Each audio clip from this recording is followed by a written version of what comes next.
times the x.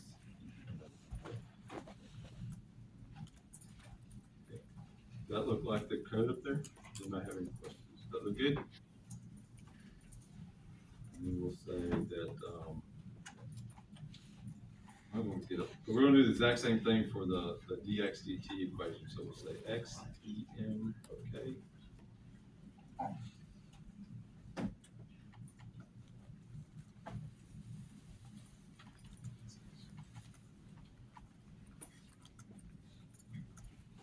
And this is going to be times v.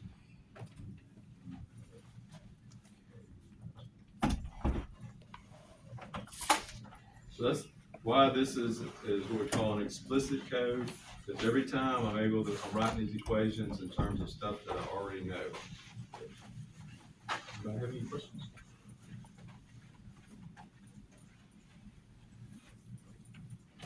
We'll see how this works then. And let's do, instead of doing the x's and so forth, let's do the losses. Let's do the x comparison. So we got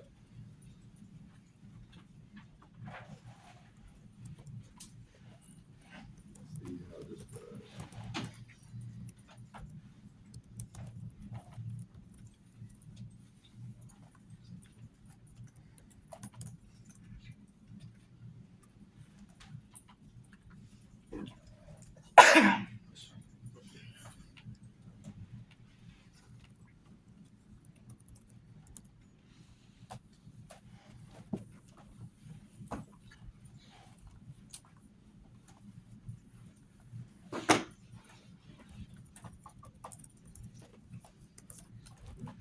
Look like a lot of things.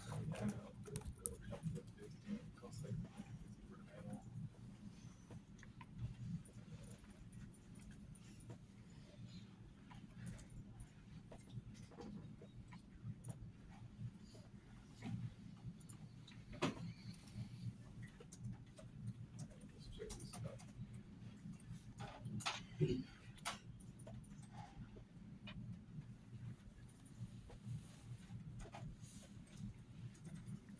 Okay, so something stuck up here that ain't working. Got X's all, that's where it went. So we'll do this. This is not part of the class necessarily, but figure out what happened wrong there. So my guess is that the fees are somehow not doing too well. Let's take this T final theorem and just do a couple of these things at the end right here.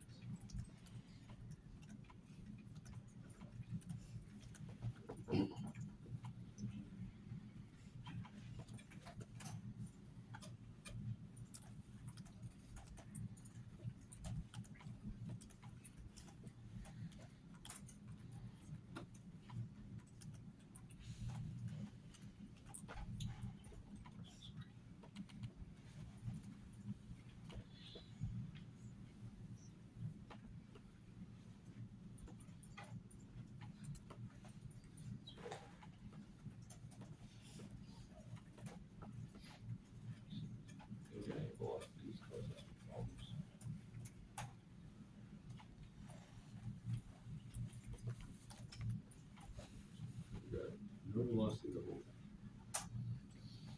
So let's do it again. Debug that, and I am wide open to suggestions as to why we have no velocity at all.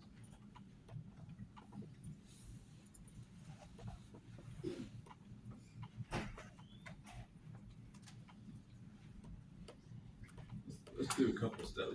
Here's one of my tips. Then I'm gonna go from k equal 2 just to 3. What I'm gonna do is plot some of these things out right here. So VM, take these off. We can deal with those on the screen. So I'm just taking a look and seeing what we got working here.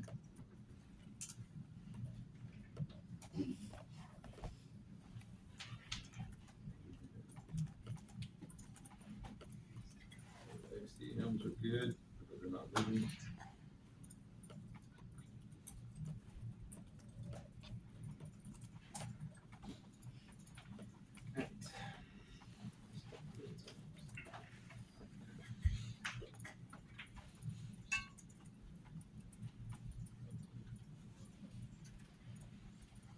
So the big key is that the V's should be moving already.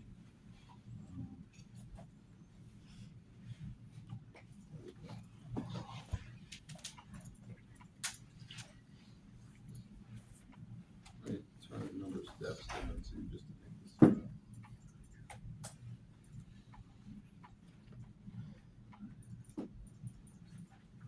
Create a drawing here.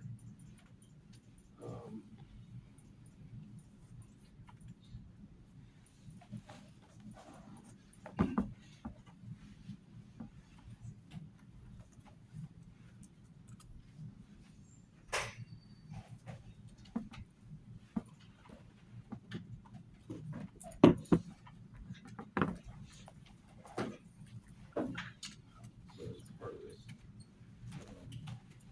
I do this right. I forgot the 1 over m.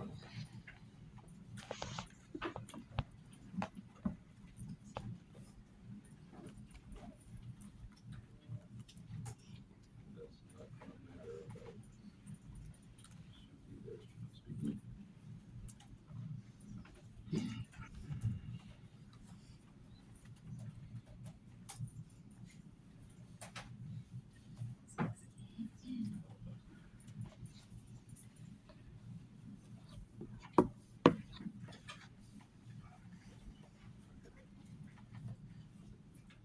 We need K minus 1s over here.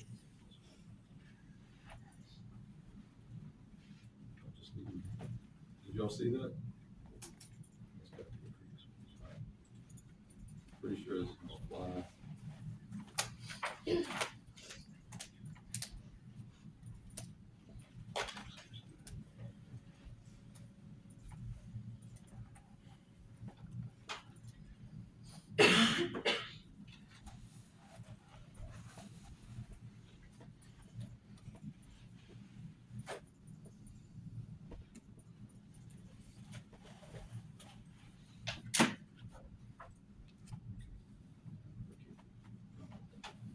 All right, we'll see how this does. So let's go back to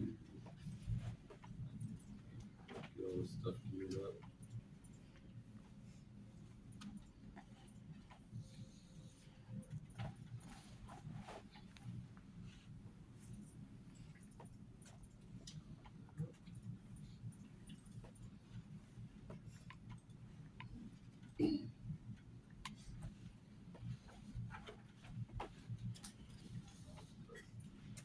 This is the power of the semicolon. So a quick learning point is if you want your a whole bunch of time spent right into the screen, make sure you use semicolons to suppress the stuff back to that. All right, so yeah, I'd say it kind of works. The exact solution is right here. You kind of see that Euler's method is getting a little bit sloppy, and it's really not picking up the decay too well, if that makes sense. So let's see if we can, in some sense, we kind of broke Euler's method a little bit here. Let's see if we can take the number of steps up to 800 and see if it adheres to the curve a little better. And let's comment all these things out so we don't need to see if that goes back. Anybody have any questions so far?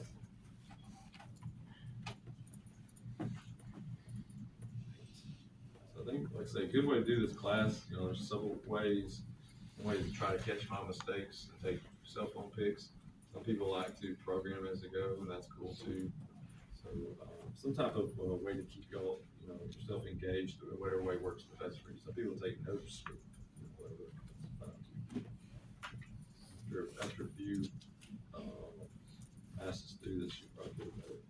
Okay, so it looks like Euler's method does much better when we take the time step down to, or take 800 steps. It's actually done pretty well.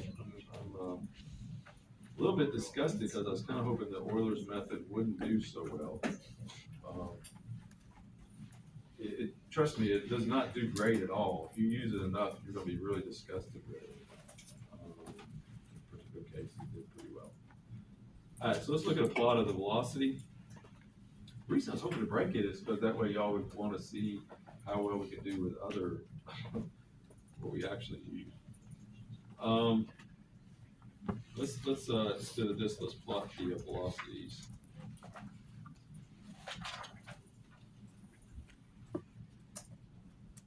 Probably there's gonna be more error in the velocity.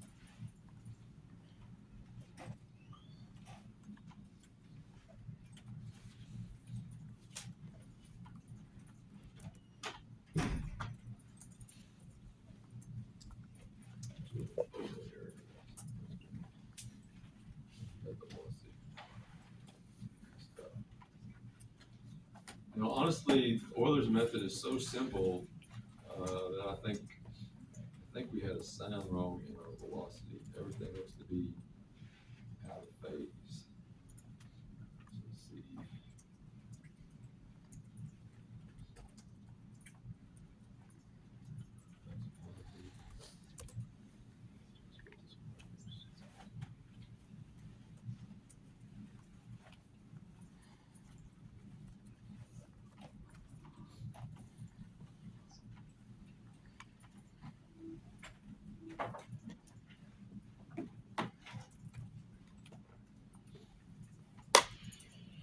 Actually, this is kind of some advertising for the power of the numerical method, because I have more confidence in the numerical method than I did in my analysis. And it coached me to know that I had a sound mistake in my analysis, which I'm sure I could go back and find.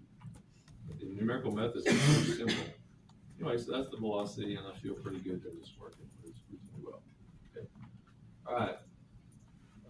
Let's see what we can do then. Let's see if we can kind of quantify how our error behaves. That's something I'd like to do. And then it's going to take us a few minutes to do that. So let's get a plot of what our error is based on our gold standard, which is our exact solution. And then I want to kind of bring up some other methods, two other methods. One's called Hoynes method, and one is the RK4 method, to show how they get much more accurate solutions for really not any extra effort. All right, so let's find a way. Let's call this, let's archive this thing since it seems to be working.